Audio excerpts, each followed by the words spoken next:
महाराष्ट्रातील माझ्या तमाम विद्यार्थी मित्रांचं विदर्भ आयस अकॅडमीच्या यूट्यूब चॅनलवरती सर्वांचं स्वागत आहे। मित्रांनो, आज आपण बघणार आहे अंकगणित। आता या अंकगणितमध्ये काय जे गट क मुख्य परीक्षा 2021 मध्ये जे प्रश्न आयोगाने आपल्याला विचारले होते मित्रांनो, त्या प्रश्नाचं सविस्तर विश्लेषण आपण इथे आज बघणार आहोत आणि यासोबतच शॉर्ट ट्रिक्स सुद्धा आपण बघणार आहोत। तर चला प्रश्नाकडे वळूया। आता बघा मित्रांनो, पहिला क्वेश्चन्स काय आहे याच्यामध्ये बघा, वर्गातील विद्यार्थ्यांपैकी 40% भारतातील आहे, 50% मुली आहेत। जर 25% भारतीय विद्यार्थी मुली आहेत तर किती टक्के भारतीय नसलेले मुलगे वर्गात आहे। आता याच्यासोबत थोडा इंग्लिश पण आपण याला समजून घेऊ। 40% of the students in a class are from Indian and 50% are girls. If 25% of the Indian students are girls, what percentage of non-Indian students are boys? नेमकं मित्रांनो या प्रश्नामध्ये जे विचारलं गेलं आहे तर ते आपण बघूया। आता याच्यामध्ये बघा की काय आपल्याला प्रश्नामध्ये विचारलं असेल तर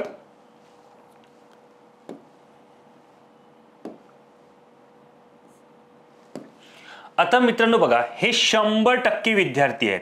किती? 100%। आता 100% विद्यार्थ्यांमध्ये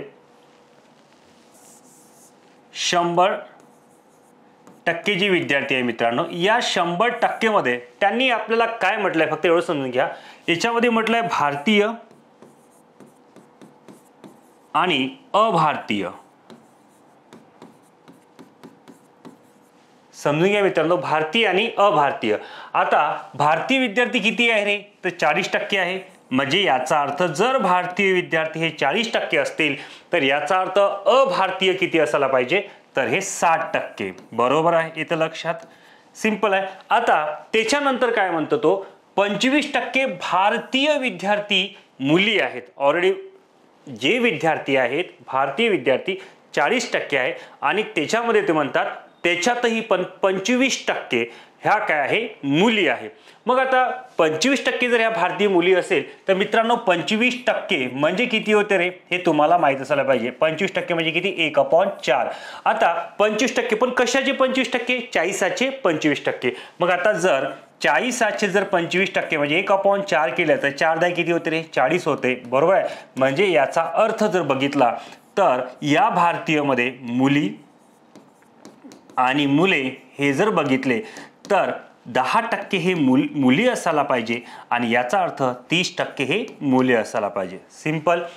आता हे झालं सगळ्या गोष्ट महत्त्वाचं समजून घ्यायचं मित्रांनो। आता त्याच्यानंतर सगळ्यात महत्त्वाचा खेळ कुठे आहे तर त्याच्यामध्ये काय म्हणतात ते 50% ह्या मुली आहे म्हणतात। म्हणजे त्या भारतीय आणि अभारतीय।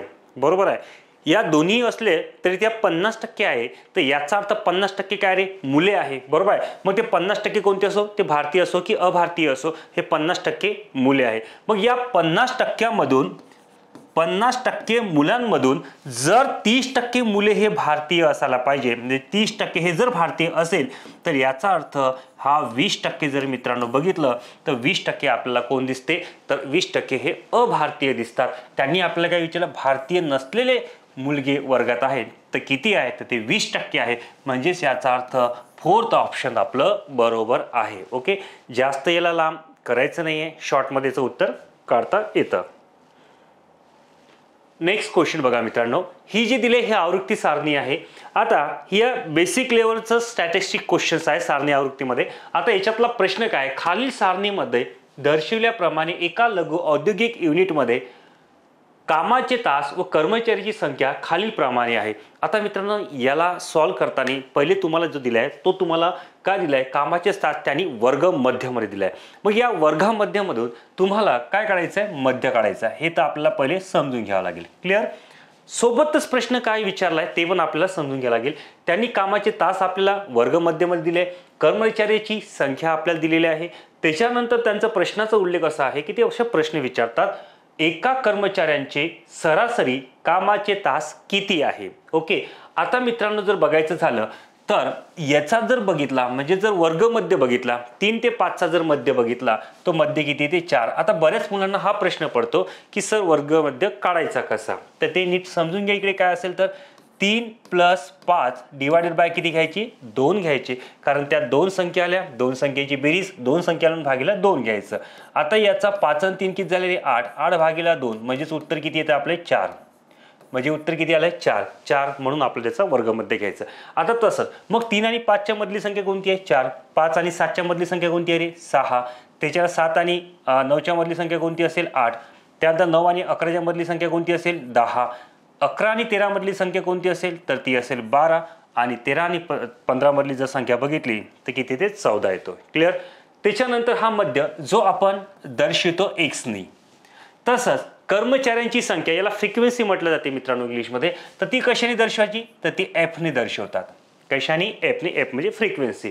आता जे दिलेली टोटल बेरीज आहे ती टोटल बेरीज आपल्याला इथे करून घ्यायची. तर टोटल जर बेरीज बघितली मित्रांनो तर f म्हणजे फ्रिक्वेन्सी बरोबर किती आला पाहिजे 114. तुम्ही त्याचं कॅल्क्युलेशन करू शकता.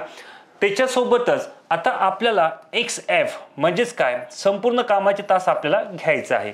मग आता संपूर्ण कामाचे तास काढायचे असेल तर काय करायला लागेल आपल्याला, जो मध्य आपण काढला म्हणजे कर्मचाऱ्यांचे कामाचे तास आपल्याला घ्यायचे आणि कर्मचाऱ्यांची संख्या घ्यायची. म्हणजे याचा मध्य जर कामाचे तास बघितले त्याचा मध्य किती आहे 4 आणि कर्मचारी संख्या किती आहे 7. 7 कर्मचारी 4 तासाप्रमाणे किती तासामध्ये काम करू शकतात असा हिशोब आहे. तर 7 चूक किती होते मित्रांनो 28, याचा गुणाकार करायचा. 7 चूक किती होते 28. ओके. त्याच्यानंतर 6 × 10 म्हणजे किती झाले 60. 8 × 18 म्हणजे किती होते मित्रांनो 18 × 144. त्याच्यानंतर 57 × 10, 57 × 10 म्हणजेच किती होते 570. नंतर 14 × आपण किती घेतले 12, तर 12 चूक 48, 48 8 उरली किती रे 6, 12 चूक 48, 48 8 उरली किती 4, 12 12, 12 4 किती झाले 16. नेक्स्ट 14 8, 8 चूक 32 म्हणजे 112 आपण म्हणू, बरोबर आहे. हे झाले 112. कॅल्क्युलेशन आपण केलंय, त्याची बेरीज पण आपल्याला करावी लागेल. चला बेरीज करून घ्या. 8 आणि 4 12, 12 आणि 8 20, 20 आणि 2 22, शिल्लक किती राहिले 2 राहिले. 6 आणि 2 8, 8 आणि 4 12, 12 आणि 7 19, 21, 20 आणि 7 26, 26 आणि 2 28, उरले किती मित्रांनो परत 2. 5 आणि 1 6, 6 आणि 1 7, 7 आणि 1 8, 8 आणि 2 किती झाले 10. म्हणजे हे झाले कामाचे तास किती 1082. प्रश्न आहे एका कर्मचाऱ्याचे सरासरी कामाचे तास किती आहे, म्हणजे एक कर्मचारी जो आहे तो सरासरी किती तास काम करतो असा त्यांचा प्रश्न आहे. मग संपूर्ण कामाचा तास जर आपण बघितलं तर किती आलं 1082. 1082 भागेला जर आपण किती घेतले 114 घेतले, बरोबर आहे. 1082 भागेला आपण किती घेतले 114 घेतले. मित्रांनो बघा कधीही याचा उत्तर काढताना या गोष्टीचा वापर करा की आता आपण याला भाग देत बसल्याने वेळ चालला जातो, तसं करू नका. कारण 114 गुणेला जर मी 10 केले तर किती होणार 1140 होणार. आता याचा अर्थ 1140 पेक्षा 1082 ही संख्या लहान आहे.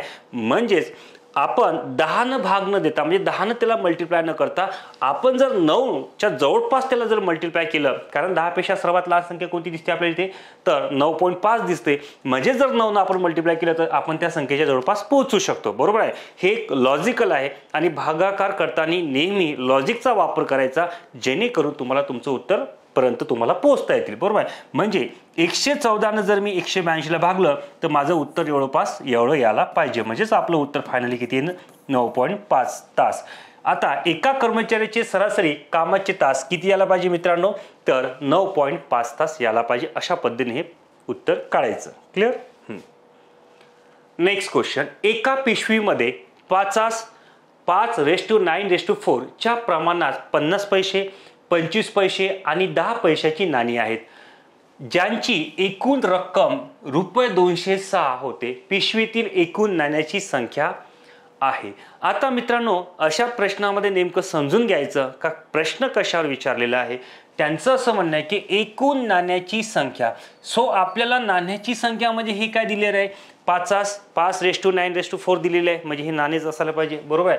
आता याची जर बेरीज 5 + 9 + 4 जर मी याची बेरीज केली तर याची बेरीज मला किती मिळते 18 मिळतंय. आलं लक्षात? हे एकूण नाण्याची बेरीज झाली मित्रांनो अशी केली तर याचा अर्थ मी जर मला एकूण नाणं शोधायचं असेल तर या 18ने मला दिलेल्या पर्यायापैकी कोणत्या संख्येला भाग जात असेल, ज्या संख्येला 18ने भाग जात असेल याचा अर्थ मित्रांनो ते संख्या म्हणजे काय, एकूण नाण्याची संख्या आपल्याला मिळेल. मग आता जर बघा 18ने 666 ला भाग जातो का रे? नाही जात. 700 ला जातो का? नाही जात. 720 ला भाग जातो, म्हणजे याचा अर्थ आपल्याला आपलं उत्तर मिळून जातं. मित्रांनो अशा केसमध्ये तुम्हाला गुणत बसू नका, कारण त्यांनी इथं आपल्याला एकूण नाण्याची संख्या दिली आहे. एकूण नाण्याची संख्या म्हणजे काय, जे काही प्रमाण आपल्याला दिले आहे त्या प्रमाणाची बेरीज करा, बरोबर, आणि पर्यायामध्ये दिलेल्या संख्येला भाग जातो काय हे शोधण्याचा प्रयत्न करा. आपलं उत्तर आपल्याला भेटून जातंय. क्लिअर? चला नेक्स्ट क्वेश्चन कडे. 366 पृष्ठ असलेल्या पुस्तकाच्या पृष्ठांची संख्या करण्यासाठी वापरल्या जाणाऱ्या एकूण अंकाची संख्या किती? मित्रांनो या टाईपचे प्रश्न जर आहे 366 पृष्ठ असो, 366 पेज असो, 366 खिळे असो, बरोबर आहे, अशा स्वरूपाचे प्रश्न विचारले जातात. आयोगाचे हे आवडते प्रश्न आहे.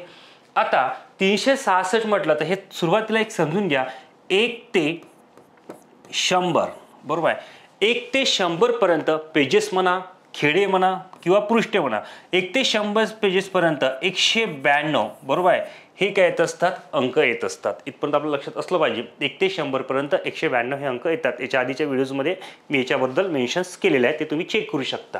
क्लिअर? आता 1 ते 100 पर्यंत जर 192 अंक म्हणा, खेडे म्हणा, बरोबर आहे, हे आपल्याला येत असतात. ठीक आहे, म्हणजेच काय त्याच्यामध्ये 192 जर तुम्हाला प्रश्न पडला की सर 192 कसे, आता एक अंकी, बरोबर आहे, नीट लक्षात ठेवा, एक अंकी जर बघितला, एक अंकी संख्या, मग आता 1 ते 9 हा आपण बघितला, 1 ते 9 पर्यंत हे एक अंकी आहे. मग किती अंक येतात तर बरोबर आहे, तर आपण किती 9 पकडले. मग त्याच्यानंतर 2 अंकी जर बघितलं मित्रांनो, 2 अंकी किती आहे, 2 ते किती पकडले आपण, 99 पकडले. म्हणजे याचा अर्थ हे 2 अंकी म्हणजेच किती, 9 गुणिले 2 म्हणजे किती येत असतात, 180 येतात मित्रांनो. आलं? 3 अंकी जर बघितलं तर 3 अंकी म्हणजे काय, बऱ्याच मुलांना याच्याबद्दल माहित नसेल ते मी सांगतो. 3 अंकी म्हणजे काय, 3 अंकी म्हणजे काय, 100 हा अंक येतो, तर याचा अर्थ हा एकच आलाय, म्हणून 3 गुणिले आपण 1 केला तर याचा अर्थ हा 3 असतो. म्हणजेच काय, 9 प्लस 180 प्लस किती घेतले, 3. तर यांची जर बेरीज केली मित्रांनो तर टोटल आपल्याला 192 अंक म्हणा, खेडे म्हणा, हे आपल्याला मिळत असतात. म्हणजेच काय, मी 1 पासून तर 100 पर्यंत जर बघितलं तर मला टोटल अंक किती मिळतात, 192 मिळतात. 1 अंकी, 2 अंकी आणि 3 अंकी, बरोबर आहे, असा तो प्रश्न आहे, म्हणून हे लक्षात ठेवून द्यायचं. क्लिअर? 1 ते 100 पर्यंत जर 192 आपल्याला अंक येत असतील, आता मग म्हटलं काय, त्यांनी 366 पृष्ठ आहे मित्रांनो, तर 192 आहे, म्हणून आपल्याला काय करायचं, याच्यातून 100 ऑलरेडी पहिलेच मायनस करायचे, म्हणजे उरले किती, 266. गुणिला काय करायचे, आता हे किती अंकी आहे, 3 अंकी आहे, म्हणून गुणिला काय करायचं, 3 करायचं. आता याचा जर 3 ने याला मल्टिप्लाय केलं, 3 सक किती झाले रे, 18 झाले, हातचा आला 1, 3 सक 18 आणि 1 किती झाले, 19, हातचा परत एक उरला, 3 दुनी 6 आणि किती 7. याचा अर्थ आपल्या इथे उत्तर किती आले, 798 आले. परंतु 1 ते 100 पर्यंत किती अंक येतात, तर 192 अंक येतात, कारण आपण 100 ऑलरेडी मायनस केलेला होता, म्हणून 798, बघा 798 प्लस किती घेतले मित्रांनो, 192 घेतले, तर टोटल अंक किती भेटतात, 8 आणि 2 झाले 10, 0, 9 9 18 1 19, हातचाला 1, 7 1 8 आणि किती झाले 9, म्हणजेच आपलं उत्तर किती आलं, 990. याचा अर्थ मित्रांनो 366 पृष्ठ असलेल्या पुस्तकाच्या पृष्ठाची संख्या करण्यासाठी वापरले जाणारे एकूण अंकाची संख्या, बघा एकूण अंकाची संख्या किती येणार, 990 येतील. अशा पद्धतीने लक्षात ठेवायचं. नेक्स्ट क्वेश्चन मित्रांनो, खालील समीकरणातील x ची किंमत काढा. आता बघा खालील समीकरणामध्ये तुम्हाला x ची किंमत मूल्य काढायला लावले. आता याच्यामध्ये काय करायचं, हा प्रश्न सॉल्व्ह कसा करायचा, बरेच मुलांना प्रश्न पडतो की सर हा प्रश्न सॉल्व्ह कसा करायचा. तर याच्यामध्ये बघा कोणती स्ट्रॅटेजी यूज करायची. इथे बघा डावी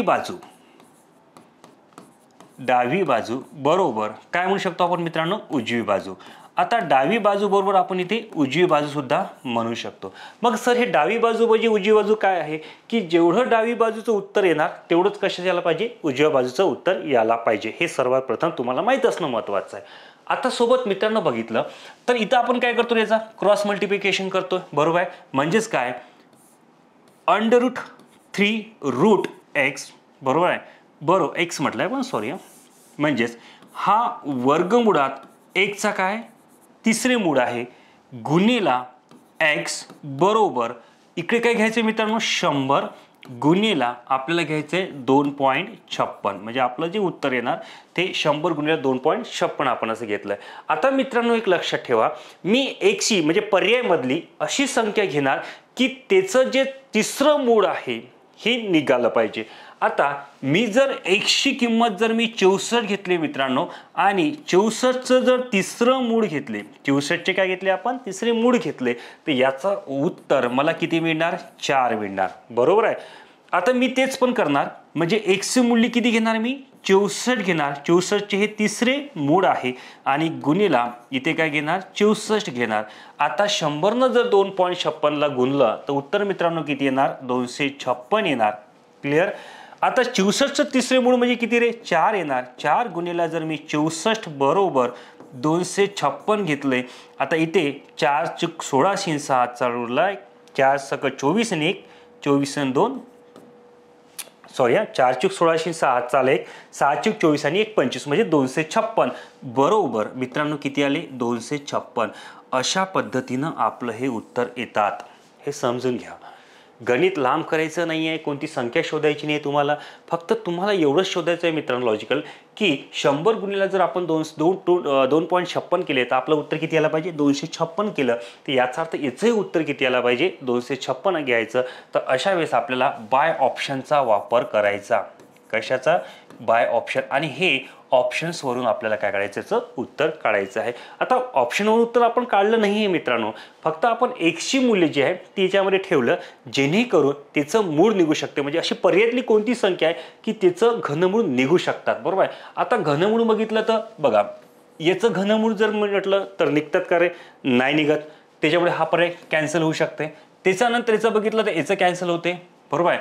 एक तर उरले किती 64 याचं होऊ शकते, एक लॉजिक आपण वापरलं असेल तर 256 त्यांचं पण 6चा होऊ शकतं बरोबर. असं देखील 256 जर बघितलं तर त्याचं होऊ शकते की नाही हे आपल्याला चेक करावं लागेल. मग आपण काय केलं फक्त 64 काढून बघितलं तर आपलं उत्तर निघून जातात. तर याचाच पद्धतीने बघितलं तर थर्ड नंबरचा पर्याय आपला बरोबर येताना दिसतोय. ठीक आहे.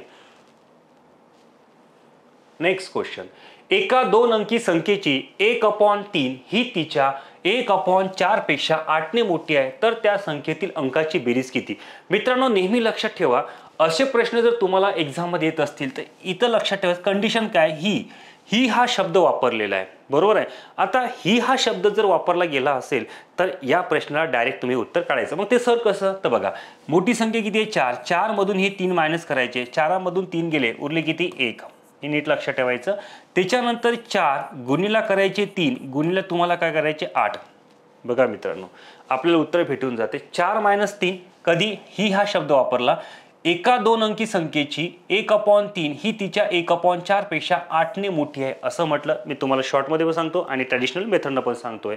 हे लक्षात घ्या. पहिले 4 मधून 3 मायनस केले उरले किती 1. आता याचं मल्टिप्लिकेशन करा, 4 त्रिक 12, 12 8 96, कितीला आपलं उत्तर 96. आता त्यांनी काय म्हटलंय तर त्या संख्येतील अंकाची बेरीज करा म्हणतात. मग ते संख्या कोणते 9 + 6, 9 6 किती झाले 15, दॅट सेट आपलं उत्तर किती आलंय 15. अशा पद्धतीनं आपण आपलं उत्तर काढू शकतोय. परत मी सांगतो काय करायचं, तर एका 2 अंकी संख्येची 1/3 ही तिच्या 1/4 पेक्षा 8 ने मोठी आहे तर त्या संख्येतील अंकाची बेरीज किती आहे असा आपल्याला प्रश्न विचारला. आणि तिथे जर त्यांनी काय म्हटलं ही तिच्या असा शब्द प्रयोग जर केला असेल तर आणि ती अंशामध्ये आणि छेदामध्ये संख्या असेल तर अशा केसमध्ये काय करायचं 4 मधून 3 मायनस करायचे म्हणजे उरला किती 1 आणि या 4 गुणिला 3 गुणिला किती करायचे 8, 4 त्रिक 12, 12 8 96 आणि त्या दोन संख्येची बेरीज, मग त्या दोन अंकाची बेरीज म्हणजे किती येणार 15. असं आपलं विदिन सेकंडमध्ये उत्तर निघू शकते. आता जर बऱ्याच लोकांना हे नाही समजलं असेल तर काही अडचण नाही आहे, तुम्ही असा पण प्रश्न सॉल्व्ह करू शकता मित्रांनो. तो कसा, एका 2 अंकी संख्या आपण असं म्हणू शकतो ती 2 अंकी संख्या कोणती आहे x आहे बरोबर आहे. तर तुम्ही x तिथे घेऊ शकता किंवा तुम्ही याला बाय ऑप्शन वरून आपण घेऊ शकतो. मी डायरेक्ट तुम्हाला सांगतो बाय ऑप्शन्स वरून. मग सर बाय ऑप्शन्स वरून याला उत्तर कसं काढायचं ते बघा. एका संख्येची 2 अंकी बरोबर, एका 2 अंकी संख्येची 1/3, 1/3 म्हणजे 3 न कोणत्या संख्येला भाग जातं हे पण तुम्हाला शोधावं लागेल मित्रांनो. 20 ला जातो का नाही जात, 13ला जातो का? नाही जात. 2 अंकी संख्या, एक तर 6 आहे मित्रांनो आणि किती आहे? 15 आहे. तुम्ही असं करू शकता. मग जर आपण बघा, तुम्हाला मी एक परत फॉर्म्युला सांगितला, तो म्हणजे काय रे? डावी बाजू बरोबर काय म्हटलंय मी तुम्हाला? उजवी बाजू. ही नीट लक्षात ठेवा, जे तुम्हाला शिकवलं. डावी बाजू बरोबर काय म्हटलंय मी तुम्हाला? उजवी बाजू. ठीक आहे. मग ही 1/3 एका 2 अंकी संख्येची, म्हणजे ती जर संख्या आपण घेतली असेल 6 गुणेला 1/3 बरोबर, आता 4 ने 6ला भाग जातो का? नाही ना. 4 ने 6ला भाग जातो का? नाही.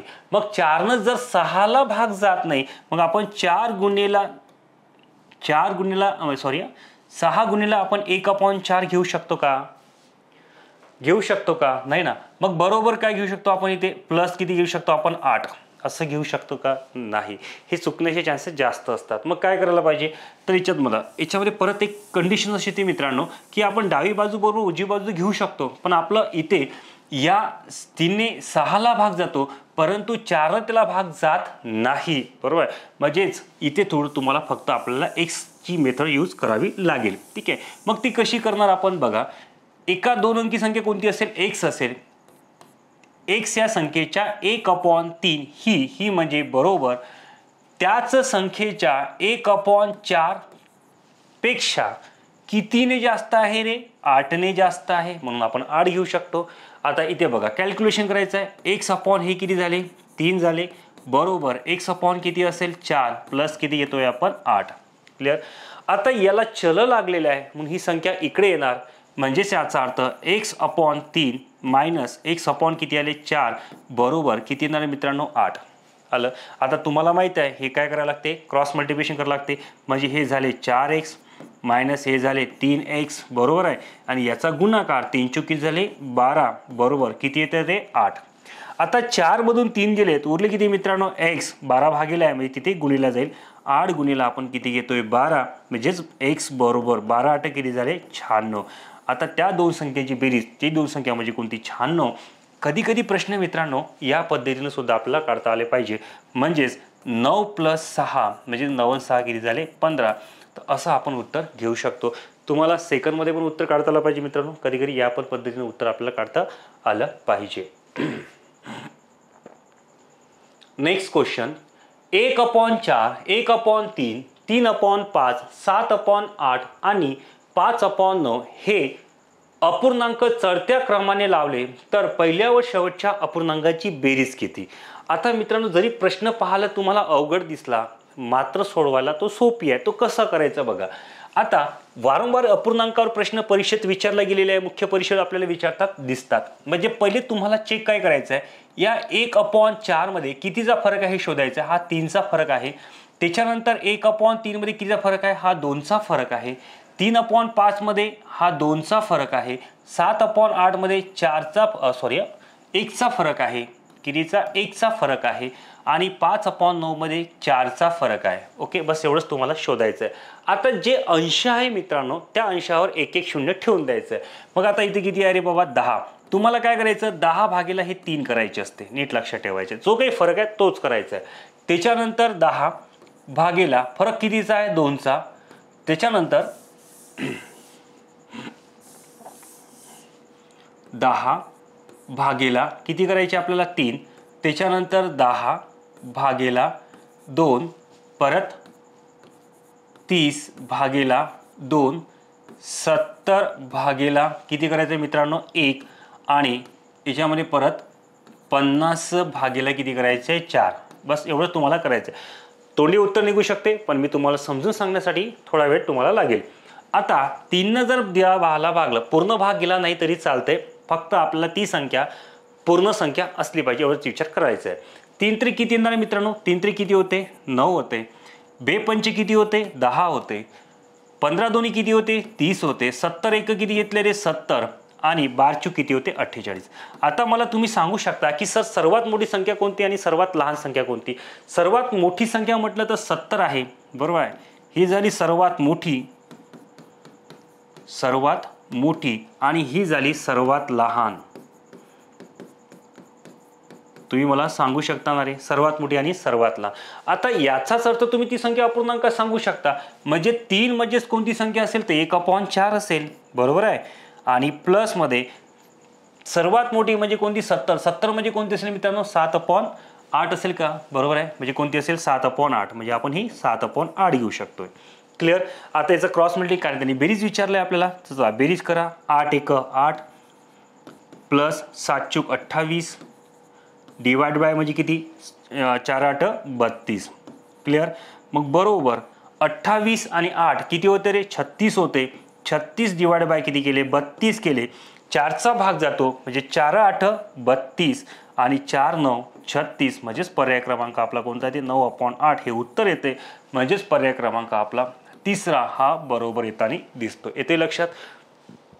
प्रश्न कठीण नाही आहे, फक्त सोडवताना आपल्याला वेळ लागते. तुम्ही जर याच्यावर अप्लाय केलाय म्हणजे ज्या पद्धतीने मी सांगतो मित्रांनो त्या पद्धतीने जर तुम्ही व्यवस्थितरित्या जर अप्लाय केलं तर तुम्हाला ते उत्तर सॉल्व्ह करता येतील आणि तुमचा वेळ सुद्धा वाचतील. एका दुकानदाराने 15 शर्ट रुपये 2340 ला विकल्यावर रुपये 60 म्हणजे 60 तोटा झाला तर प्रत्येक शर्टची खरेदी किंमत किती. आता मित्रांनो बघा 15 शर्ट आहे 2340 रुपयाला विकले त्याच्यामुळे 60 रुपये तोटा झाला. याचा अर्थ जेव्हा विक्रीच्या आधी ते जेव्हा 15 शर्ट खरेदी केले असेल तेव्हा त्या शर्टची किंमत किती असेल तर त्या शर्टची खरेदी किंमत म्हणू आपण. शर्टची खरेदी किंमत नीट लक्षात ठेवा. ही खरेदी किंमत असेल मित्रांनो किती 2340 प्लस किती असेल 60 म्हणजेच हे असेल 2400 रुपये. बरोबर आहे. किती असेल 2400 रुपये. कारण तेव्हा त्यांनी विक्री केली तर किती झाले 60 रुपये काय झाले म्हणते त्याला नुकसान आले ना, म्हणजे 60 रुपये त्याचा तोटा झाला. मग याचा अर्थ त्यांनी जे प्रत्येक शर्ट विकलं तर त्याने जे प्रत्येक शर्टची खरेदी केली तर त्याच्या एका शर्टची खरेदी किंमत विचारली. म्हणजे त्यांनी विचारलं की प्रत्येक शर्टची खरेदी किंमत किती, म्हणजे एक शर्ट त्याला कितीला पडलं. बरोबर आहे. म्हणून प्रत्येक शर्टची जर खरेदी बघितली प्रत्येक शर्टची खरेदी बरोबर काय करावं लागेल मित्रांनो 2400 भागेला किती करू आपण 15. भाग बघा किती जाणार 3 5 15 3 8 24. ओके 5 1 5 16 5 80 म्हणजेच किती येणार 160 रुपये. येते लक्षात. याचा अर्थ मित्रांनो प्रत्येक शर्टची खरेदी किंमत किती यायला पाहिजे 160 रुपये यायला पाहिजे. म्हणजेच पर्याय क्रमांक आपला कोणता बरोबर असेल तर पहिल्या क्रमांकाचा पर्याय क्रमांक बरोबर येणार. 4 अंगठ्या व 2 बांगड्यांची किंमत रुपये 57,200 आहे तर 6 अंगठ्या व 3 बांगड्यांची किंमत किती. The cost of 4 rings and 2 bangles is रुपये 50,070 बरोबर आहे 200 म्हणजे 57,200. Then the cost of 6 rings and 3rd bangles is. आता मित्रांनो बघा म्हणजेच काय नेमकं प्रश्नामध्ये विचारलं गेलं असेल तर प्रश्नामध्ये आपल्याला काय विचारलं त्यांनी विचारलं मित्रांनो 4 अंगठ्या व 2 बांगड्यांची किंमत 57,200 आहे. 6 अंगठ्या व 3 बांगड्याची किंमत. तर अशा केसमध्ये मित्रांनो काय करायचं एक सिंपल लक्षात ठेवायचं. 4 अंगठ्या दिल्या तुम्हाला आणि सोबत काय दिले रे 4 अंगठ्या दिल्या आणि सोबत तुम्हाला काय म्हटलंय 6 अंगठ्या दिल्या. पहिले हे तुम्ही चेक करा की 6 भागेला 4 करायचं मित्रांनो. नेहमी लक्षात ठेवायचं. बे त्रिक 6 होते बे दोन्ही 4 होते म्हणजे 3/2 म्हणजे 3/2 म्हणजेच किती होणार तर ते 1.5 पट होतात. हे लक्षात ठेवा. तसंच 2 बांगड्याची किंमत 3 बांगड्यांच्या किमती एवढी असायला पाहिजे. ते पण 1.5 पट असायला पाहिजे. म्हणजेच 3 किती 2 बरोबर किती 3/2 म्हणजेच किती तर ते सुद्धा येते 1.5 पट. आलं लक्षात. आता दोन्ही कसं आलं मित्रांनो सेम आले. जे पट आले ते दोन्ही कसे आले सेम आले. म्हणून किती दिली आपल्याला किंमत, म्हणजे 4 अंगठ्यावर 2 बांगड्याची किंमत रुपये दिली आहे 57,000 किती 200. आता 57,200 गुणिले काय करायचे, हे पट घ्यायचे म्हणजे 1.5 पट घ्यायचे. चला याचं कॅल्क्युलेशन जर आपण केलं, पहिले शून्य पकडू नका, हे दोन्ही म्हणजे डॉट पकडू नका, तर हे दोन्ही शून्य आपण घेतले. 15 दोन्ही 30, 30 शून्य हातचे उरले 3, 15 साती 105, 105 आणि 3 108, इथे किती आले 8, उरले किती 10, 15 5 75, 10 किती झाले मित्रांनो 85 झाले. किती घरानंतर पॉईंट आहे, तर इथं एका घरानंतर पॉईंट आहे, एका घरानंतर पॉईंट आहे, म्हणजे याचा अर्थ आपलं उत्तर किती येणार, तर 85,800. म्हणजेच 6 अंगठ्यावर 3 बांगड्यांची किंमत हे किती असायला पाहिजे, 85,800 एवढं आपलं उत्तर याला पाहिजे. म्हणजे पर्याय क्रमांक आपला हा पहिला याला पाहिजे. डन, येते लक्षात.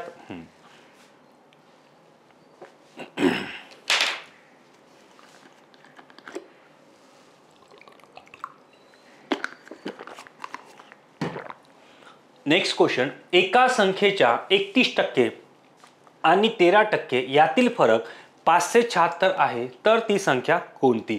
आता मित्रांनो दिलेलं जर बघा, the difference between 31% of a number and 30% of the same number is 576, then the numbers is.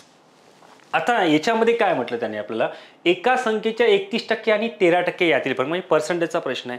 आता मित्रांनो नेहमी लक्षात ठेवायचं, जेव्हाही तुम्हाला फरक हा शब्द दिला असेल, बरोबर आहे, काय दिला असेल, फरक हा शब्द दिला असेल, तर काय करायचं, 31 मायनस, तुम्हाला बघा काय केलं आपण, 31 मायनस किती करायचे 13, म्हणजे फरक किती आला रे, फरक आला 18चा, बरोबर आहे. आता अशा केसमध्ये काय करायचं, एक सिंपल मेथड सांगतोय, म्हणजे इथे 31x मायनस काय करू आपण, 31x मायनस किती गेले 13x, बरोबर फरक किती विचारलं त्यांनी, तर त्याचा फरक पर्सेंटेज म्हटला 576 विचारलाय. मग 576 गुणिला काय मित्रांनो पर्सेंटेज आहे, इथं पर्सेंटेज म्हटलं तर भागिल्यात असते नेहमी, म्हणून इथं गुणिला आपल्याला किती घ्यायचे 100. आलं का लक्षात, पर्सेंटेज भागिला येतात, म्हणून दोन्ही याचं पर्सेंटेज सारखं असेल तर डायरेक्ट तिथे काय घ्यायचे 100 भागिला गुणिला घेऊन घ्यायचे. क्लिअर. आता 31 मधून 13x गेले तर उरले किती मित्रांनो 18x, बरोबर 576 गुणिले किती घेतले आपण 100. येतं लक्षात. आता 18 1 18, 18 3 किती होते रे 54 होते, उरले किती 3, 18 दोन्ही किती झाले 36 झाले, म्हणजेच आपलं उत्तर किती येणार 3200. म्हणजे हे उत्तर आपलं 3200 फायनल येतात. काय म्हटलं तुमच्या लक्षात आलंय का, की एका संख्ये 31% आणि 13% यातला फरक आपला येऊन राहिला 18x, बरोबर आहे, आणि याच्यातला फरक किती आला 576 यामध्ये. मग 576 आले असेल तर ती संख्या कोणती, मग ती संख्या कोणती म्हणजे मित्रांनो काय, दोघातला फरक आहे 18x, आणि पर्सेंटेजचा प्रश्न आहे, डिवाइडेड बाय पर्सेंटेज म्हणजे डिवाइडेडमध्ये येते, म्हणून तो समोरच्या संख्येमध्ये काय जाते मल्टिप्लिकेशनमध्ये जातात, म्हणून डायरेक्ट काय 576 गुणिले काय करायचं आपल्याला 100. हे सर्वांना समजणारा प्रश्न आहेत. चलो नेक्स्ट क्वेश्चन बघा मित्रांनो, खालील संख्येचा गुणाकार व्यस्त. आता गुणाकार व्यस्त विचारलाय मित्रांनो, हा गुणाकार व्यस्त तुम्हाला माहिती असायला पाहिजे. ओके, आता मग हा गुणाकार व्यस्त म्हणजे काय. आता बघा तुम्हाला 16/81 याचा जो पॉवर आहे म्हणजे कंसाचा जो वर्ग आहे मित्रांनो, तो कंसाचा जो घात आहे तो -3/4 आहे. याचाच अर्थ 2चा पॉवर म्हणजे हा 16 आहे मित्रांनो, तो याचा अर्थ 2चा पॉवर किती असायला पाहिजे, हा 4 म्हणजे 16 असायला पाहिजे. त्याच्यानंतर हा 3चा किती 4था पॉवर आहे. घातांकाच्या नियमानुसार हे सर्वांनाच माहिती आहे की जर छेद आणि म्हणजे अंश आणि छेद हा जर भिन्न असेल आणि त्याचा घात जर सारखा असेल तर त्याचा काय करायचा, तो कंसाचा घात करायचा, म्हणजे कंसाचा घात करायचा, लक्षात ठेवा. आता याचा अर्थ जर बघितलं तर इथे बघा तुमच्या लक्षात येतील, म्हणजेच मी काय करणार मित्रांनो 2 अपॉन काय करणार आहे 3, याचा जो घात आहे तो किती करणार 4 येते. आता घाताचा घात म्हणजे काय होतोय, तर घाताचा गुणाकार होतोय, याचाच अर्थ गुणेला मी -3 किती करतोय 4, हे लक्षात घ्या. इथे मित्रांनो 4 4 काय होतंय कॅन्सल होतंय, म्हणजेच 2/3 याचा जो पॉवर आहे तो होल पॉवर तो किती येतात -3 आहे. मित्रांनो सगळ्यात महत्त्वाची गोष्ट लक्षात ठेवा, जेव्हाही तुम्हाला गुणाकार व्यस्त विचारला असेल, म्हणजे काय विचारलं असेल आपल्याला गुणाकार, बरोबर आहे. आता हा गुणाकार व्यस्त जर विचारला असेल तर याचा अर्थ काय करा, ती संख्या ॲज इट इज ठेवायची आहे आणि हा जो 3चा पॉवर आहे तो तुम्हाला त्याचा पॉवर करायचा आहे, कारण आपल्याला दिलेली संख्या पॉवरमध्ये दिलेली आहे. मग 2चा पॉवर 3 म्हणजे किती रे, 8 आहे. आणि त्याच्यानंतर 3चा पॉवर जर आपण 3 म्हटलं तर किती येते, तर 3चा पॉवर 3 म्हणजे किती, 27. तर याचा अर्थ आपल्याला उत्तर किती घ्यायचं, 8/27. हे नियमित लक्षात ठेवा. कधी करायचं असं, जर तुम्हाला इथं काय दिलं असेल, गुणाकार व्यस्त दिला असेल तरच आपल्याला ही संख्या ॲज इट इज जशाच तशी ठेवायची. आणि जर अशा केसमध्ये जर तुम्हाला काय नसतं विचारलं, तुम्हाला गुणाकार व्यस्त नसतं विचारलं, बघा इथं मी काय करतोय, गुणाकार व्यस्त जर नसतं आपल्याला विचारलं तर मात्र आपल्याला काय करायला लागेल असेल, तर घातांकाच्या नियमानुसार कधीही जर मित्रांनो बघितला घात हा मायनसमध्ये नसतो आणि जर घात मायनसमध्ये आला तर तो आपल्याला कशामध्ये घ्यावा लागतो, तर तो आपल्याला छेदामध्ये न्यावा लागतो. मग तो कसा, तर बघा 2/3 चा घात हा -3 असेल त्याचं उत्तर मित्रांनो काय येणार, 1/2 किती येणार, 3. याचा पॉवर किती येणार, 3 येणार. असा तो असते मित्रांनो. म्हणजेच 1/2चा पॉवर 3 म्हणजे किती रे, 8 आणि 3चा पॉवर 3 म्हणजे किती झाले, 27. ठीक आहे.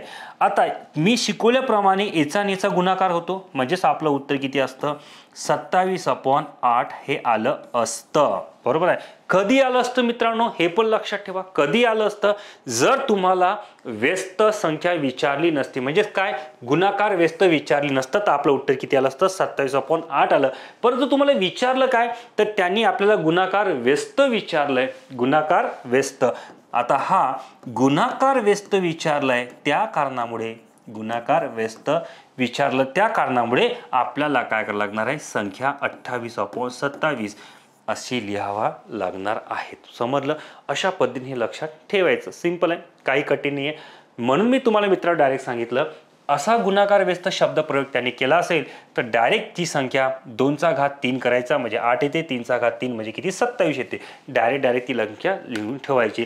आणि जर त्यांनी गुणाकार व्यस्त जर नसतं म्हटलं तर आपलं उत्तर किती आलं असतं मित्रांनो, तर 27/8 हे उत्तर आलं असतं. समजलं, क्लिअर? ओके. 2 संख्यांचा मसावी 8, लसावी 144 आहे. त्यापैकी एक संख्या 16 असल्यास दुसरी संख्या कोणती? आता सगळ्यांना हे माहिती आहे की याचा नियम काय, पहिली संख्या गुणिला दुसरी संख्या बरोबर काय असायला पाहिजे रे, लसावी गुणिला काय असायला पाहिजे, मसावी. येते लक्षात. आता मित्रांनो याच्यामध्ये जर बघितलं तर त्यापैकी एक संख्या किती आहे म्हणतात, 16 आहे. मग हे 16 आहे. दुसरी संख्या किती आहे माहित नाही म्हणून आपण x घेतली. बरोबर लसावी किती येतो रे, लसावी आणि मसावी किती, लसावी किती आहे तर 144 आहे आणि मसावी किती आहे तर मसावी 8 आहे. येते लक्षात. सोड एक सोड. बरोबर. याला जर बघा सोड जर पाहिलं तर सोड 9 144. फाळे जर आपल्या पाठ असेल तर की सोड 9 ते 144 आणि 9 8 किती झाले 72. तर याचा अर्थ x बरोबर किती येणार 72. ओके. अशा पद्धतीनं आपलं हे उत्तर येतात. म्हणजे x चे मूल्य किती आले 72. म्हणजेच जर बघितलं तर दुसरी संख्या ही कोणती येणार 72. तर याचा अर्थ पर्याय क्रमांक आपला कोणता बरोबर आहे, तिसरा बरोबर आहे. नेक्स्ट क्वेश्चन बघा, घातांकाचा प्रश्न आहे. जर 125 चा पॉवर a बरोबर 625 असेल तर a ची किंमत किती? आता मित्रांनो बघा 125 चा पॉवर a आहे, इथे किती आहे 625. आता याचाच अर्थ काय, हा 5चा म्हणजे 125 हा 5चा कितवा पॉवर आहे, तिसरा पॉवर आहे. बरोबर आहे. हा 5चा तिसरा पॉवर, घाताचा घात म्हणजे घाताचा काय असतो, गुणाकार असतो. बरोबर 625 म्हणजे 5चा कितवा पॉवर असायला पाहिजे, तर 5चा चौथा पॉवर असायला पाहिजे. 5चा चौथा पॉवर. येते लक्षात. आता घाताचा घात म्हणजे घाताचा काय असतो, गुणाकार असतो. 5चा पॉवर किती 3a बरोबर 5चा पॉवर किती आला 4. घातांकाचा नियम काय सांगतो, जर संख्या बरोबर मध्ये असेल आणि त्यांचा पाया सारखा असेल तर अशा केसमध्ये काय असतात, पाया हा जो आहे पाया हा नष्ट होऊन घातांक मात्र कसा असतो, सारखाच असतो, बरोबर आहे. म्हणजे 5 5 काय होते, कॅन्सल होते आणि इथे जो घात आहे तो सारखाच असतो. म्हणजे काय 3a बरोबर काय राहणार, 4 राहतो. मग आता याचा बरोबर a ची किंमत किती, a बरोबर 4 अपॉन किती येणार, 3. अशा पद्धतीनं आपलं उत्तर किती येते मित्रांनो, 4/3 येतात. म्हणजेच पर्याय क्रमांक किती येणार आपला, तर पर्याय क्रमांक हा चौथा आपला, सॉरी पर्याय क्रमांक पहिला बरोबर येतो, 4/3 येते लक्षात. नेक्स्ट 0.7777 या हा आवृत्ती दशांश अपूर्णांक p/q स्वरूपात लिहा. मित्रांनो लक्षात ठेवा, 0.77 लिहिला तर याचा अर्थ काय, हा 0.7 बार आहे. याला रेखा आपण कसं म्हणतो, बार असा शब्द वापरलेला आहे, म्हणजे 0.7 बार. मित्रांनो लक्षात ठेवा, या बारचा म्हणजे डोक्यावर जी आडवी रेष आलेली आहे याचा अर्थ होते की समोर 7777 हा अंक आहे, बरोबर आहे. आता याची मांडणी करते वेळी हे एक गोष्ट लक्षात ठेवा, कारण आता इथं 0.7 बार आहे, बरोबर आहे. बार आहे म्हणजेच काय, तोच संख्या 10 - 1 आहे, म्हणजे ती संख्या किती असायला पाहिजे, 9. म्हणजे कसे छेदामध्ये छेदामध्ये 9 यायला पाहिजे. म्हणजेच काय, त्याचं उत्तर आपण बघू 7/9. सिंपल मध्ये लक्षात ठेवायचं. जर डेसिमल नंतर एक संख्या असेल आणि त्याच्यावर जर काय एक संख्या कंटिन्यू 30 संख्या असेल आणि त्या संख्येवर जर एक बार येत असेल तर ती भागीला किती करायचे, 9 करायचे. आता थोडं ॲडव्हान्स मध्ये अजून सांगतो मी, 0.72 असं जर असेल तर आता समोर समोर जर बघितलं मित्रांनो तर 72 सारखा आहे, तर याचा अर्थ मी असं लिहू शकतो, म्हणजेच हा 0.72 बार म्हणजे समोर 72 येणार आहे. आता याला आपल्याला अपूर्णांकात मांडायचं असेल मित्रांनो, ते सगळ्यात महत्त्वाची गोष्ट लक्षात ठेवा, इथं डेसिमल नंतर 2 घर आहे, म्हणूनच काय करायचं, 72 भागिले किती करायचं, 99 करायचं. असं तुम्ही करू शकता, बरोबर. आता इथं 1 बार होता म्हणून भागीला 9 म्हणजे 9 घेतले, 2 बार आहे म्हणून 99 घेतले. 3 बार जर असेल म्हणजे अजून जर 3 बार असते, 1 2 3 असं जर दिलं असतं तर आपण परत भागीला काय घेतलं असतं मित्रांनो, याचं ओके भागीला 123 अपॉन किती घेतले असते, 999 घेतले असते. लक्षात, हे जरा मी तुम्हाला ॲडव्हान्स मध्ये सांगून दिले, हे लक्षात असू द्या. म्हणजेच पर्याय क्रमांक कोणता येईल आपला, थर्ड हा पर्याय क्रमांक येऊन जाईल, 7/9. दोन संख्यांचा मसावी 11 असून लसावी 693 आहे. जर एक संख्या 77 असेल तर दुसरी संख्या काढा.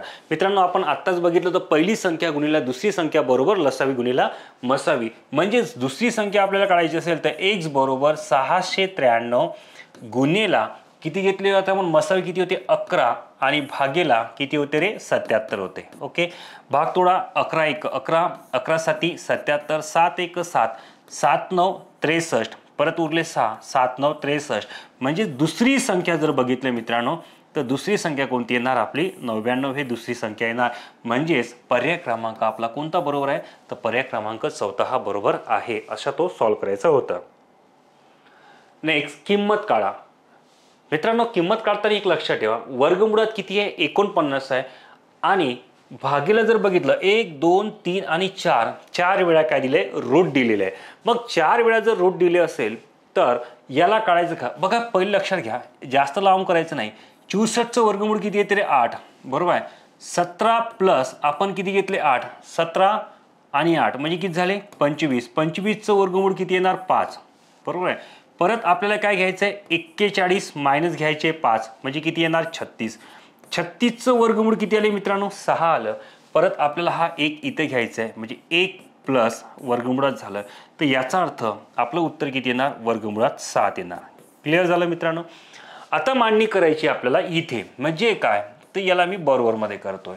आता हे वर्गमुळात किती आहे 49 आहे. मी असं लिहू शकतो ना, वर्गमुळात 7 गुणिला वर्गमुळात 7 मी लिहू शकतो की नाही रे, वर्गमुळात 7 गुणिला वर्गमुळात 7.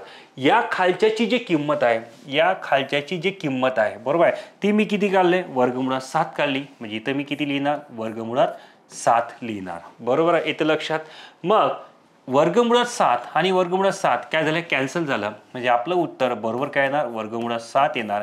म्हणजेच पर्याय क्रमांक कोणता बरोबर आहे आपला, तर पर्याय क्रमांक हा दुसरा बरोबर आहे, अशा पद्धतीने हे लक्षात ठेवायचं. क्लिअर. जर नीताचे वय तिच्या आईच्या वयाच्या निम्म्यापेक्षा 5 वर्षांनी कमी आहे, तसेच दोघींच्या वयाची बेरीज 58 आहे, तर नीताचे वय किती? तर नीताचे वय किती? मित्रांनो बघा काय करायचं, जर नीताचे वय तिच्या आईच्या वयाच्या निम्म्यापेक्षा 5 वर्षांनी कमी आहे, तसेच दोघींच्या वयाची बेरीज 58 आहे, जर नीताचे वय म्हणजे तर नीताचे वय किती असं आपल्याला म्हटलं गेलेलं आहे. मग मित्रांनो जर बघितलं तर आपल्या लक्षात काय येणार की नीताचे वय तिच्या आईच्या वयाच्या निम्म्यापेक्षा काय म्हणतात, 5 वर्षांनी कशी आहे कमी आहे. दोघींच्या वयाची बेरीज किती आहे, 58 आहे, तर नीताचे वय किती येणार. मग इथं आपण काय घेणार, आई, इथे किती घेणार, नीता. बरोबर आहे, म्हणजे इथे नीता घेऊ. समजून घ्या मित्रांनो. आता नीताचे वय आईच्या वयाच्या काय निम्मे आहे. बरोबर आहे, म्हणजे आई जर 2x असेल तर नीता किती असायला पाहिजे, x असायला पाहिजे ना. मग आईपेक्षा जी नीता आहे ती किती वर्षांनी लहान आहे, 5 वर्षांनी लहान आहे. म्हणजेच नीता 5 वर्षांनी लहान आहे, म्हणजे मायनस किती घेतले आपण, 5 घेतले. दोघांच्या वयाची बेरीज किती येते मित्रांनो, 58 येते. मग दोघांच्या वयाची बेरीज आपण 58 घेतले. आता 2x + 1 झाले, म्हणजे ही किती झाले, 3x बरोबर 58 + 5 येते लक्षात. म्हणजेच 3x बरोबर हे झाले 63. 3 × 1 = 3, 3 × 2 = 6, 3 × 2 = 6, 3 × 1 = 3, म्हणजे x बरोबर किती, 21. आपल्याला काय विचारलंय मित्रांनो हे लक्षात घ्या. आपल्याला विचारलंय नीताचं वय, नीताचे वय. मग नीताचे वय किती येणार, तर 21 मायनस आपल्याला काय घ्यायचे, 21 - 5 घ्यायचे. 21 - 5 म्हणजेच किती येणार मित्रांनो, हे येणार 16 वर्ष. किती आले, 16 वर्ष. पर्याय क्रमांक 3 बरोबर आहे. क्लिअर. आता हे झालं तुम्हाला x वरून मित्रांनो. आता बरेच मुलांना काय करतात, सर मग आम्हाला x नाही जमलं तर आम्ही बाय ऑप्शन्स कसं काढायचं. तर बघा मी ऑप्शनवरून सुद्धा तुम्हाला सांगू शकतो की याला ऑप्शनवर सुद्धा तुम्ही कसं काढू शकता. ठीक आहे. आता ऑप्शनवरून काढताना काही गोष्टी लक्षात काय ठेवायचं आहे, सगळ्यात महत्त्वाची हे लक्षात ठेवा. आता याला टॅली करावं लागेल तुम्हाला बाय ऑप्शन्सवरून. कशावरून, बाय ऑप्शन्स. ठीक आहे, बाय ऑप्शन्स. आता तुम्ही जर बघितलं 12 आहे, 12 मध्ये काय करायचं, +5 करायचे. 12 आणि 5 किती होतं रे, 12 आणि 5 होते 17. ओके. आता 17 जर केले, 17 गुणिले आपल्याला करायचे 2, 17 दोन्ही किती झालेले 34. आता मला सांगा 12 आणि 34 ची जर बेरीज केली, बरोबर आहे, 12 आणि 34 म्हणजे 34 प्लस किती केले आपण 12, तर 4 आणि 2 6, 3 1 4 म्हणजे किती 46 होते. बेरीज 46 होते का, नाही. तर याचा अर्थ 12 नाही आहे. मग दुसरी जर बघा 30 आहे, त्याच्यामध्ये ऑप्शनवर सांगितलं 30 + 5 केलं तर किती होतं रे, 35. 35 गुणिले 2 केले तर उत्तर 70 ते खूप जाते, म्हणजे 30 तर नसूच शकते. ठीक आहे, म्हणजे 30 नाही आहे. त्याच्यानंतर 16 + 5 केले मित्रांनो, 16 आणि 5 होते 21. 21 गुणिले जर आपण 2 केलं तर 21 दोन्ही किती होते रे, तर 21 दोन्ही 42 होते. आता हे 42 आणि प्लस हे 42 प्लस काय केले 16 केले तर 6 आणि 2 8 होते आणि 4 ने किती होते मित्रांनो 5 होते. म्हणजे आपलं उत्तर किती ते 58. तुम्ही असं पण उत्तर करू शकता. काय करायचं, 16 मध्ये 5 मिळवले ते किती झाले 21 आणि 21 गुणिले 2 केले, कारण तिची जी आई आहे मित्रांनो ती 5 वर्षांनी आई आहे, जी 5 वर्षांनी मोठी आहे कुणापेक्षा, तर ती तिच्या म्हणजे नीतापेक्षा आई मोठी आहे आणि ती तिचे जे आहे ते निम्मे आहे. म्हणजे कोण, जी नीता आहे ती आईपेक्षा निम्मे आहे. मग त्याच्या आपण दुप्पट केलं तर 16 आणि 5 21 झालं. 21 दोन्ही किती मित्रांनो 42 झालं. याचा अर्थ 42 प्लस हे जर आपण 16 मिळवले तर आपल्याला 58 येते. तर आपण बाय ऑप्शन्स असंही उत्तर आपण काढू शकतोय. ठीक आहे, क्लिअर. नेक्स्ट क्वेश्चन, 10 किलोग्रॅम साखरेची किंमत 400 रुपये आहे, त्यावर 25% साखर फुकट मिळाल्यास साखरेची किंमत प्रति किलोग्रॅम किती रुपये होईल, प्रति किलोग्रॅम होईल म्हणते. ठीक आहे मित्रांनो, बघा आता 10 kg साखर आहे, हे समजून घ्या. 10 kg साखर आहे 10 kg साखर आपल्याला कितीला मिळत आहे रे, तर 400 रुपयाला मिळत आहे. 10 kg साखर कितीला मिळत आहे, 400 रुपये मिळत आहे. आता 25% साखर फुकट मिळाल्यास किती टक्के, 25%. आता 25% कितीवर, 10 kg वर. मग 10 वर 25% म्हणजेच 25% म्हणजे किती, 1/4. मी तुम्हाला पहिलेच सांगितलं होतं 25% म्हणजे 25 भागीला 100 म्हणजे किती होते रे, 1/4 होते. म्हणजेच याचा अर्थ 2.5 kg एवढी आपल्याला फुकट मिळते. बरोबर आहे. मग याचाच अर्थ जर बघितला तर 10 वर किती मिळाले, 2.5 kg जर बघितले तर ठीक येणार ना, तर 12. बरोबर आहे. 12 पॉईंट किती येणार, 5. आलं लक्षात. मग 12.5 kg असेल तर याचा अर्थ म्हणणं काय, 10 किलोग्राम साखरेची किंमत किती आहे, 400 आहे. आणि 25% साखर किती आहे, फुकट मिळाल्यास तर साखरेची किंमत प्रति किलोग्राम किती रुपये होईल. साखरेची किंमत मी विचारलं मित्रांनो की प्रति किलोग्राम किती होईल. मग आता सॉरी 12.5 म्हणजे किती, 2 kg झाले. आता हे 2 kg वाढून राहिलेली आहे. बरोबर आहे. सुरुवातीला किती 10 होती, म्हणजे जर बघितलं तर टोटल आपल्याला होऊन किती झाली, तर 12.5 kg आपण असं म्हणू शकतो ना. बरोबर आहे. तर याचाच अर्थ काय, तर 10 वर किती असेल, 10 kg वर जर 400 असेल तर याचा अर्थ 12.5 kg वर किती. बरोबर आहे. म्हणून x बरोबर 400 गुणिला 12.5 जर आपण घेतले आणि भागेला किती घेतले, 10 केले, 0 0 कॅन्सल. बरोबर आहे. तर 12.5 गुणिला किती घेतले आपण, 40. तर याचा अर्थ 0 4 5 20, हातचे उरले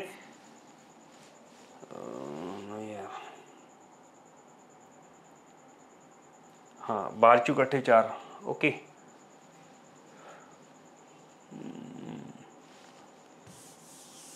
ओके एक सेकंड, सॉरी. हां बघा मित्रांनो, याच्यामध्ये एक थोडंसं आपली एक मिस्टेक झाली. याच्यात काय, 10 किलोग्राम साखरेची किंमत 400 आहे, त्यावर 25% साखर फुकट मिळाला, साखरेची किंमत प्रति किलोग्राम किती होईल. आता 10 किलोग्राम साखरेची किंमत किती आहे, 400 आहे. म्हणजेच याचा अर्थ 10 kg वर किती मिळवले आपल्याला, 400. बरोबर आहे. 10 kg वर किती मिळवले, 400. 10 kg जी साखर आहे ते 400 रुपयाला मिळून आहे. ठीक आहे. इथपर्यंत झाले 400 रुपयाला. आता प्रश्न काय त्याचा म्हणणं आहे की त्यावर 25% फुकट मिळाल्यास, म्हणजे कसे 10 kg वर 25% फुकट. मग 10 वर 25% जर फुकट होत असेल, बरोबर आहे, तर 10 किती आलेले, 100. म्हणजे सूत्र किती येणार, 2.5. बरोबर आहे. हे किती झाले, 2.5 kg, जे आपल्याला जे आहे ते जास्त मिळत आहे. मग 2.5 kg जर साखर जास्त मिळत असेल तर साखरेची किंमत प्रति किलोग्राम किती होईल, असं त्याचं म्हणणं आहे. मग आता मित्रांनो हे लक्षात ठेवा, पहिले साखर किती मिळत होती आपल्याला, 10 kg. आता त्याच्यावर फुकट किती आले, तर 2.5 kg. म्हणजे साखर 10 kg प्लस 2.5 kg. बरोबर आहे. म्हणजेच किती झालं ते, तर ते झालं 12.5 kg. आलं लक्षात. आता म्हणजे 12.5 kg जर असं आपण घेतलं तर याचा अर्थ आपल्याला काय करायला लागणार आहे, तर त्याचा अर्थ म्हणणं आहे तर साखरेची किंमत प्रति किलोग्राम किती होईल. मग साखरेची किंमत किती होईल, तर 400 भागेला किती करायला लागणार आपल्याला, 12.5 kg. सॉरी लक्षात घ्यायचं. म्हणजे 400 भागेला किती घेतले, 12.5 kg. आता एक पॉईंट आला, म्हणजे इथं 0 घ्यायचं आपल्याला. बरोबर. तर याचा अर्थ इथे बघा, तर 400 भागेला किती घेतले, 12.5. मग 12.5 घेतलं मित्रांनो तर काय, 4000 भागेला इथे किती गेले, 125 केले. आता कॅल्क्युलेशन करायचं आपल्याला. 5 होते, 25 5 जर बघितलं मित्रांनो, 25 5 125 होते. 5 8 किती होते, 40 होते. बरोबर आहे. परत 5 5 25, 16 पंच किती होतात, 80. त्याच्यानंतर 5 1 5, 5 3 15, हातचे उरले 1, 5 2 10, म्हणजेच किती येणार, 32 kg. सॉरी 32 रुपयाला होईल.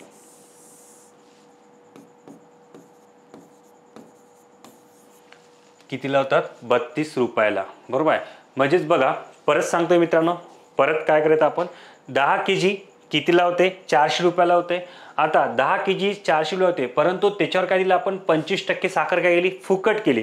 मग फुकट जर 25% साखर भेटत असेल तर याचा अर्थ फुकट म्हणजे किती, 2.5 kg ने वाढतंय. म्हणजे टोटल साखर कितीला पडून आपल्याला ते 12.5 kg. आता 10 kg साखर जर 400 रुपयाला होत असेल तर याचा अर्थ तर साखरेची किंमत म्हणजे किती, 12.5 kg. लक्षात ठेवा. तर ते किती किलोग्राम म्हणजे किती रुपयाला पडेल. मग 400 भागीला जर आपण 12.5 केले तर परत मी तुम्हाला याचं कॅल्क्युलेशन करून सांगतोय की आपल्याला कितीला पडू शकते. ओके, तर मित्रांनो 4000 भागेला परत आपण किती केलं, 125 केलं. तुम्ही 25चा भाग देऊ शकता डायरेक्ट. म्हणजे कसं, 25 5 1,600 आपण म्हणू शकतो. आणि 25 गुणिला जर आपण किती केले, 8, 25 5 1,600 घेतले, बरोबर आहे. आणि 25 4000ला भाग दिला तर किती जात, 25 1 25 उरले किती, 15, बरोबर. 25 1 150, बरोबर आहे ना.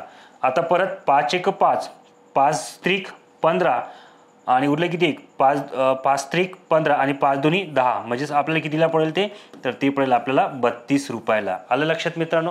एक वेळा परत चेक करून घ्यायचा. असा प्रश्न थोडा कॉम्प्लिकेटेड, एकदम काही कठीण नव्हता, पण कॅल्क्युलेशन करताना थोडं मागं पुढे झालं असेल तर थोडंसं आपल्याला चेक करून घ्यायचं होतं. म्हणजे आपलं उत्तर खरंच तेवढं येते की नाही. तर ते कितीला पडणार आपल्याला साखर, तर ती पडणार मित्रांनो 32 रुपयाला. म्हणजे साखरेची किंमत प्रति किलोग्राम किती होईल, तर साखरेची किंमत प्रति किलोग्राम 32 रुपये होईल. असं आपल्याला सॉल्व्ह करायचं होतं. ठीक आहे. नेक्स्ट क्वेश्चन, संजयने एक बंगला रुपये 7.5 लाख रुपयाला विकत घेतला. तो बंगला किती रुपयांना विकला म्हणजे संजयला 12.5% नफा जो आहे तो होईल. मित्रांनो बघा, संजयने एक बंगला 7.5 लाख रुपयाला घेतला. तो बंगला किती रुपयाने विकला म्हणजे संजयला 12.5% नफा होईल. आता इथं सगळ्यात महत्त्वाची गोष्ट काय आहे ते लक्षात ठेवा. आता जर 100 रुपयाला मित्रांनो 100 रुपयाला तिथे किती नफा होऊन राहिला त्याला, तर त्याला 112.5% नफा होऊन राहिला. म्हणजे 12.5% म्हणजे किती, 112.5. तर 100 वर जर त्याला 112.5% होत असेल तर याचा अर्थ मित्रांनो 7 म्हणजे किती, 7,50,000वर त्याला किती नफा होईल. क्लिअर. म्हणून याला आपण काय करतोय, क्रॉस मल्टिप्लिकेशन याला करतोय, बरोबर आहे. म्हणून याला करा. तर याचा अर्थ काय, x बरोबर 112.5 गुणिला 7,50,000 भागीला किती घेतले आपण, 100 घेतलंय. क्लिअर. 0 0 कॅन्सल. आलं लक्षात. आता करायचं मित्रांनो आपल्याला एक की काय आहे, 7 लाख म्हणजे इथे जर 112.5 गुणिले किती घेतलंय. ओके, कसं आहे तुम्ही कॅल्क्युलेशन करू शकता, जसं सोपं होते तसं करायचं. म्हणजे आपण 2 शून्य कटल्यानंतर आपल्याकडे उरले किती, तर ते उरले 7,500. डायरेक्ट 2 शून्य घेऊ शकता तुम्ही. आणि आता इथे बघा, एक कॅल्क्युलेशन करताना थोडंसं कॅल्क्युलेशन मी एक्स्ट्रा करताय. इथं 3 शून्य घेऊन घ्यायचे. आता 7 5 35 5 हातचे उरले 3, 7 2 14, 14 आणि 3 14 आणि 3 17, 7 हातचा आला 1. त्याच्यानंतर 11 साठी 77, 77 आणि 3 हे झाले 80. परत आता 5 ने त्याला मल्टिप्लाय करायचं आपल्याला. म्हणजे हे 2 शून्य आपण घेतलंय. 5 5 25 5 हातचे उरले 2, 5 दोन्ही 10, 10 2 12, हातचा आला 1, 11 5 55, एकी घेतले आपण 56. ओके, 0 0 किती घेतले, 5, 5 2 झाले 7, 7 6 13, 5 1 झाले 6, म्हणजे हे झाले 8. सॉरी, थोडंसं एक, ठीक आहे ना. बघा, संजयने एक बंगला किती घेतला, कॅल्क्युलेशन करताना थोडीशी अडचण जाते, तेच लक्षात घ्या. संजयने एक बंगला रुपये किती 7.5 लाखला घेतला आहे, बरोबर आहे. त्याच्यानं तो बंगला तो किती रुपयाने विकला म्हणजे संजयला 12.5% नफा भेटला. तर आपण याचा असंच म्हणू शकतो ना मित्रांनो. म्हणजे जो 12.5 भेटला त्याचा अर्थ किती, 112.5 तो किती भेटून राहिला, 100. आणि गुणला डायरेक्ट आपण किती घेऊ शकतो, 7 लाख 50,000वर आपण म्हणू शकतोय. चला घेऊन बघा, 0 0 कॅन्सल, हे 0 0 कॅन्सल. येते ना सर्वांच्या लक्षात? सारखंच आहे कसंही केलं तरी. मग 7 लाख याला घेतलंय आपण 50, म्हणजे 7 लाख 50,000 आपण 2 शून्य काढले, याचा अर्थ हे झाले 7,500. बरोबर आहे. भागीला जर किती गेले 112 पॉईंट आपण किती गेले 5. ते कॅल्क्युलेशन जर केलं मित्रांनो, त्याचं कॅल्क्युलेशन किती येऊन राहिलं फक्त आपल्याला चेक करावं लागेल.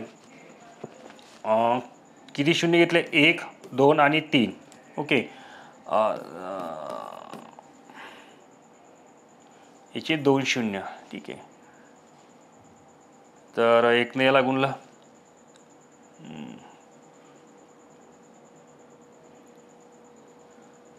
एक सेकंड. ओके, 2 शून्य आपण घेऊन घेतले, 2 शून्य घेतले. कॅल्क्युलेशन करताना थोडंसं आपल्याला अडचण जाते. ठीक आहे, कुछ भी कर लेंगे. 7,500 गुणिले 7,500 म्हणण्यापेक्षा 1,125 म्हणजे पॉईंट आपल्याला घ्यायचे आणि गुणिले किती कराय 7,500. चला घेऊन बघू मित्रांनो, काही तर उत्तर नाही गेलं आपल्याला. बरोबर आहे. 0 हे 0 घेतले आपण इथे. 7 5 35 आणि 5 हातचे उरले 3. 7 2 14, 14 आणि 3 किती झाले 17, हातचा आला 1. 7 1 7, 7 1 झाले मित्रांनो 8 आणि इथे किती घेतले 7 1 7. ओके, समोर इथे परत 2 शून्य घेऊन घेतले आपण. 5 5 25 आणि 5 हातचे उरले 2. 5 2 10 2 12, हातचा आला 1. त्याच्यानंतर 11 5 55 किती घेतले 55 1 56. बरोबर आहे. चला बेरीज करून बघा. 0 0 इथे घेतले 5, 5 आणि 2 झाले 7, 7 आणि 6 13, 13 3 हातचा आला 1, 8 आणि 5 13 आणि 1 14 आणि इथे किती झाले 6 आणि 1 7, 7 आणि 1 किती झाले 8. ओके, पॉईंट 1 घरानंतर आहे. पॉईंट 1 घरानंतर आपण घेऊन घेतले म्हणजेच किती येणार 1 घरानंतर पॉईंट. म्हणजे जर बघितलं तर 84,384 म्हणजे 8 लाख